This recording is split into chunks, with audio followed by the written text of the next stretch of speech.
cuanto a la profundidad del basamento rocoso, pues también aparecen unos procedimientos para poder estimarlas. Tenemos unos factores de sitio y pues acá es importante lo que quería llegar porque en base a esto vamos a construir los espectros de diseño. Va a depender entonces de esas clases de sitio que pues se ven acá, esas clases de sitio, y de un parámetro que es ese factor de importancia por la aceleración en la roca. Si ese factor es menor que 0,01, dependiendo de la clase de sitio, entonces podemos obtener este parámetro que depende de la clase de sitio y obedece a la parte de aceleración o zona de periodos cortos. Para la clase de sitio de periodos intermedios, tenemos f sub b, también depende de la clase de sitio y de este parámetro que es el factor de aceleración, el factor de importancia, pero por el parámetro A sub 1. Muy bien, tenemos entonces también factores de sitio para periodos largos, establecido aquí con F sub D, y pues aquí solamente depende de la clase de sitio. En cuanto a la condición topográfica, tenemos factores que se van a tomar en cuenta para periodos cortos, para periodos intermedios y para periodos largos, tomando entonces esas condiciones pues, topográficas leves, moderadas o severas. Tenemos otros factores que dependen de la profundidad del basamento rocoso. Fíjense que a mayor profundidad, entonces los valores acá ya no son 1, ya son valores que son mayores que 1. Muy bien. Tenemos entonces ciertas disposiciones que tienen que ver con peligro de deslizamientos, definiciones muy importantes en cuanto a potencial de licuefacción, condiciones de cercanías a la falla por efectos impulsivos que pueden dar lugares a amplificaciones de las señales o de las aceleraciones, condiciones de análisis de interacción suelo-estructura muy similares, todas estas similares a la norma anterior. Aquí tenemos unos factores de desempeño estructural y limitaciones de altura, esto en cuanto a la aplicación de diferentes métodos. Las especificaciones de este capítulo son general aplicables para estructuras de edificios. Para otras construcciones se deberá consultar la norma que corresponde. A cada edificación se le asignará un factor de reducción de respuesta, un factor de redundancia, un factor de irregularidad, un factor de sobreresistencia y un factor de amplificación de desplazamiento. Los tipos y subtipos estructurales deben cumplir con limitaciones de número de pisos prescritas. Aquí tenemos el factor de reducción de respuesta. Aquí, pues, antes de empezar con el factor de reducción de respuesta, es necesario hablar de unas definiciones que aparecen en la tabla 15, en las cuales, pues, vamos a ir viendo qué letras existen y vamos a ir leyéndolas. Entonces, cuando veamos en esa tabla 15, la letra A se refiere a estructuras de acero o mixtas, acero concreto. AD, pues, estructuras de adobe. AF, estructuras de perfiles de acero doblados en frío. C1, estructuras de concreto armado. C2, estructuras prefabricadas de concreto armado. Cuando diga el código 8, pues estructuras acá con conexiones para nivel de diseño 2 y 3, opcionalmente para el A6318. C3 para estructuras de concreto armado de losas armadas en dos direcciones sin vigas. MD, construcciones de madera. MP, construcciones de mampostería. Muy bien, aquí hay otras disposiciones en cuanto a relación con otras normas. El factor de redundancia se incorpora utilizando la tabla 13 para diferentes tipos estructurales. Habla también de la cantidad de planos resistentes, los casos donde ese factor de redundancia son iguales a 1. Muy bien, y pues aquí aparece, para el diseño es igual a 1 en los siguientes casos. Para diseño de miembros y conexiones de elementos de colectores, empalmes, donde se requiera la aplicación del factor de sobreresistencia omega sub 0 en combinación con las acciones sísmicas, diseño de componentes no estructurales, diseño de muros para acciones fuera de su plano, diseño de estructuras con aislamiento sísmico, cargas sobre diafragmas. En caso de estructuras tipo 4 se usará ese factor de redundancia igual a 1, tomando en consideración que su baja redundancia ya está incorporada en el factor de reducción. Aquí está la tabla donde se habla de ese factor de redundancia y fíjense que va a depender de los planos resistentes. Si posee al menos 3 planos sismoresistentes en dirección de análisis, cada uno de ellos con al menos 3 vanos, el factor de redundancia es igual a 1. Si posee al menos dos planos sismorresistentes y la dirección de análisis, cada uno de ellos con al menos dos vanos, es 1,2. Si posee al menos dos planos sismorresistentes en la dirección de análisis con un solo vano, 1,5. Y si posee un solo plano sismorresistente en la dirección de análisis, vale 2. En cuanto al factor de irregularidad, entonces se le asignan, según la tabla 14, dependiendo entonces de la clasificación de la irregularidad, un determinado valor.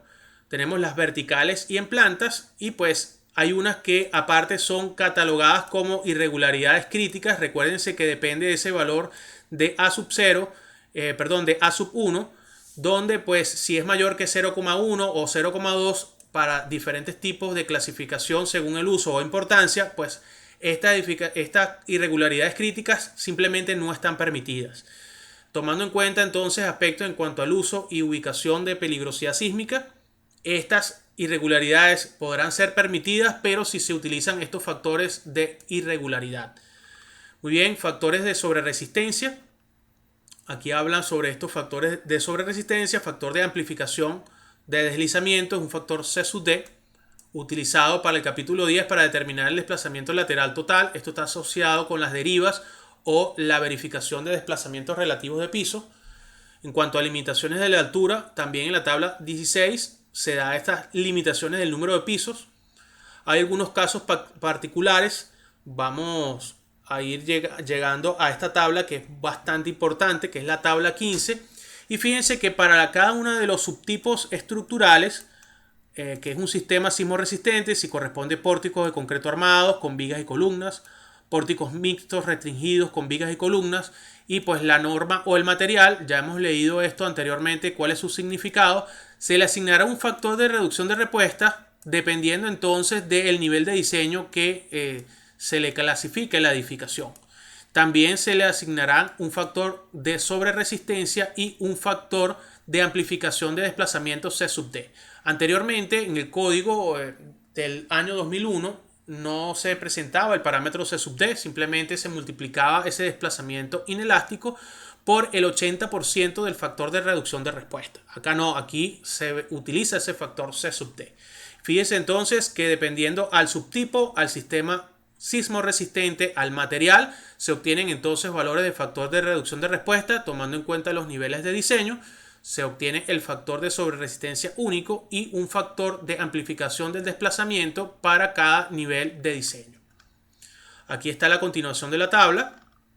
Tenemos la tabla 16, limitación del número de pisos para tipos y subtipos. Por ejemplo, aquí tenemos sistema sismorresistente 1A, pórticos de concreto armados con vigas y columnas.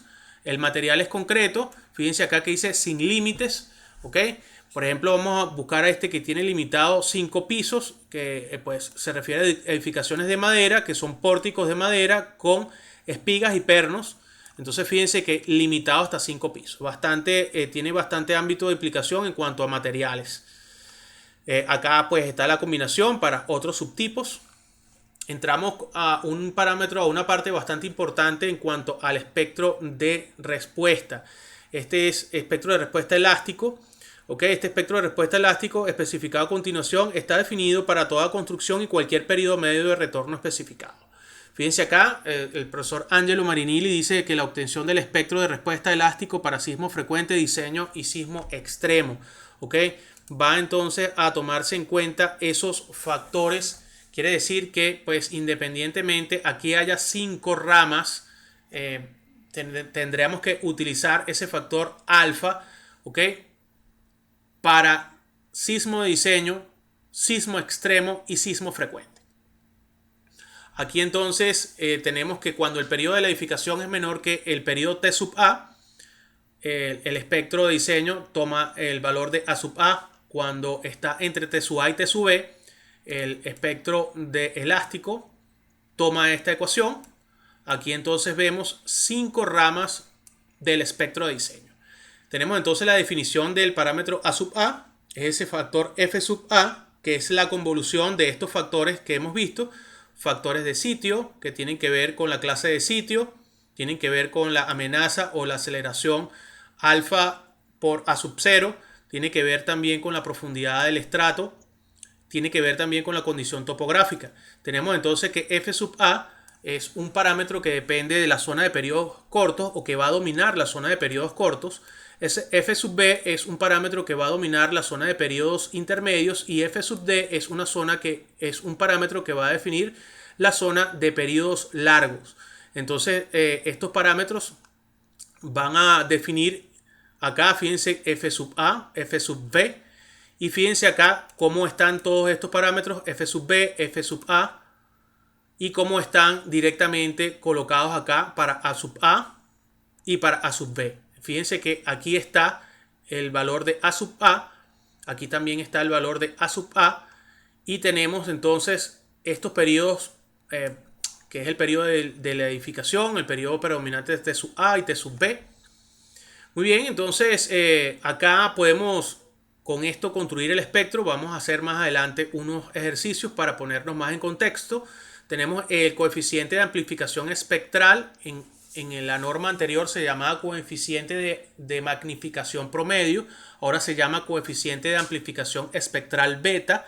¿Ok? Y se obtiene según se indica aquí en 7.6. Hay un beta asterisco que es el máximo valor entre el valor beta y la relación entre a sub b y a sub a. El valor del periodo T sub a es el 20% de T sub b. T sub a está acotado entre 0,02 segundos y 0,05 segundos. T sub b es el 25% de T sub c. T sub c está dado por esta expresión 1 entre 2,4 que multiplica a la relación entre a sub b y a sub a. T sub d es igual a T sub L por f sub d entre f sub b. Aquí está la definición de todos estos parámetros. Muy importante leerlo con bastante detenimiento. Son unos coeficientes a sub 0 y a sub 1. Son adimensionales de la aceleración del terreno y de pseudoaceleración espectral para el periodo de un segundo. T sub L es el periodo de transición entre periodos intermedios y periodos largos. Y estos coeficientes f sub AC, f sub B y f sub D son factores de clase de sitio para periodos cortos, intermedios y largos, factores de profundidad del basamento rocoso y factores de condición topográfica. Q es un coeficiente espectral, está dado aquí en esta tabla 17, aquí lo vemos. Tenemos que en el espectro de respuesta inelástica cambian las ecuaciones porque aparecen estos factores, que es el factor de redundancia y el factor de irregularidad. Fíjense que tiene el factor de redundancia e irregularidad en cada uno. Muy bien. Y pues cambian un poco la parte de la forma del espectro, tomando en cuenta reducciones de las ordenadas espectrales, siempre en la parte del denominador, el factor de reducción de respuesta. Los factores de periodo característico T+ está dado según esta tabla. Aquí tenemos entonces que tenemos un espectro de desplazamiento. Esto es algo nuevo para pues realizar unas verificaciones adicionales. Ese es un espectro de desplazamiento pues que no estaba considerado en la norma anterior. Tenemos entonces un espectro de desplazamiento total donde se incorpora este parámetro C sub D. Espectro de componente sísmica vertical ya más detallado. Depende entonces de diferentes parámetros que están aquí bastante explicados. Ahí hay parámetros de espectro de componente vertical, todos los parámetros que se necesitan para poder formular este espectro de componente vertical.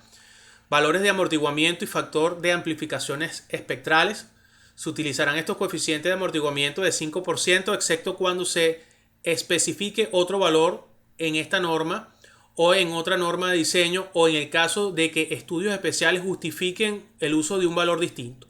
Para este valor de amortiguamiento de 5%, el factor beta es igual a 2.4. Si existe entonces una variación del amortiguamiento, podemos relacionarla y calcular nuevamente ese parámetro beta. Tenemos acá esa relación de amortiguamiento y el logaritmo neperiano de esa relación de amortiguamiento es el coeficiente de amortiguamiento expresado en porcentaje. Requisitos de modelado y de diseño estructural, pues aquí aparecen cómo deben considerarse ese modelado y diseño, y pues se han incorporado componentes no estructurales tales como paredes y tabiques de relleno, elementos de fachada, antepechos y otros que puedan incidir en el desempeño de la construcción. Aquí entonces se debe considerar el efecto de elementos no estructurales como la tabiquería. Vamos a ver cuáles son algunos de las recomendaciones que se presentan. Aquí en cuanto al modelado de la estructura, se definen las condiciones para hacer el modelaje y pues habla también sobre ciertos aspectos que salen en el capítulo 9. En cuanto al nivel de la base, se incorpora entonces o se puede aceptar que pues el nivel de la base se encuentra en el sitio pues donde el terreno no permite el movimiento lateral de la edificación y pues si se puede considerar el último nivel de los sótanos o el semisótano si se toma en cuenta los efectos de interacción suelo-estructura. Hablamos sobre el peso sísmico efectivo. Acá pues se tienen que tomar en cuenta lo especificado en la norma Covenin 2002 de criterio de acciones mínimas y pues en la tabla 20 aparecen esos porcentajes de carga variable que van a definir el peso sísmico de diferentes partes de la edificación. Tomando en cuenta esto, entonces vemos acá, por ejemplo, para techos y terrazas no accesibles, la carga variable es 0%, instalaciones industriales es 30%, viviendas no incluidas en los casos previos 15, oficinas, comercios no incluidos en los casos previos 25, ambientes donde se puede haber una concentración de más de 200 personas, tales como cines, teatros, centros comerciales, industria y otros 50%, estacionamientos públicos considerados a máxima capacidad 50%, ascensores 100%, almacén y depósito de las cargas que tengan carácter cuasi permanente, tales como bibliotecas y archivos 80%, recipientes de líquido a su máxima capacidad 100%. Aparece acá cómo se realiza la discretización de ese peso sísmico efectivo. En cuanto a la superestructura, pues está constituido por un sistema a carga vertical y el sistema resistente a carga lateral con o sin diafragma. El profesor Angelo ha notado por acá que se diferencia entonces el sistema de resistencia a cargas verticales del sistema resistente a sismos. Siguiendo acá, vamos a ir leyendo el caso de elementos de concreto armado y de mampostería para el análisis usando métodos de análisis elástico. Del capítulo 9 se utilizarán las rigideces a flexión de secciones agrietadas considerando la cedencia del acero de refuerzos de elementos de concreto armado. En estructuras mixtas de acero se usarán las rigideces efectivas dadas por las normas de materiales. Muy importante esto. Vemos entonces aquí esta tabla 21 y pues ahora en los modelos matemáticos para las columnas debe hacerse una reducción de la inercia de un 30%, multiplicando entonces la inercia gruesa de la sección por 0,70. Para muros no agrietados 0,70, muros agrietados de concreto armado 0,35, muros de mampostería reforzada internamente 0,50, vigas 0,35 y losas sin vigas 0,25. Importantísimo, entonces todos los modelos matemáticos deben tener reducción de la inercia. Muy bien.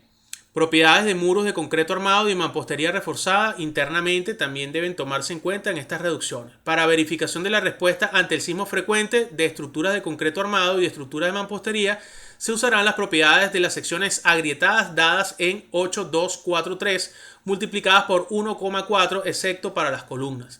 En caso de aplicar métodos de análisis inelástico, debe considerarse la no linealidad de los materiales y su respuesta histerética en lugar de las reducciones. En pocas palabras, si se realizan análisis no lineales, no se hacen reducciones de las inercias. En cuanto a las componentes sísmicas, vemos acá el movimiento del sismo actuante en nivel de la base está caracterizado por dos componentes horizontales de aceleración ortogonales entre sí, la componente vertical de aceleración y la componente de aceleración rotacional del eje vertical. Se considera una componente sísmica rotacional vertical dentro de la torsión adicional. Tenemos acá que está implícito que las dos componentes sísmicas horizontales son de la misma intensidad.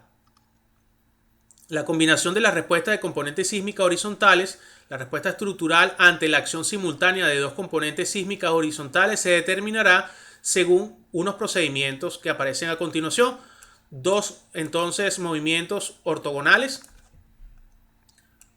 Una respuesta estructural que resulta de la combinación de dos componentes del sismo y tenemos entonces el primer método, el considerado el método del 30%, el método de la raíz cuadrada de la suma de los cuadrados, la dirección crítica de aplicación del sismo, También entonces pueden considerarse otras direcciones de acciones de componentes sísmica horizontales que tomen en cuenta la diferencia de intensidad entre sus espectros elásticos y determinar la mayor respuesta estructural ante las respuestas correspondientes a distintos ángulos de incidencia.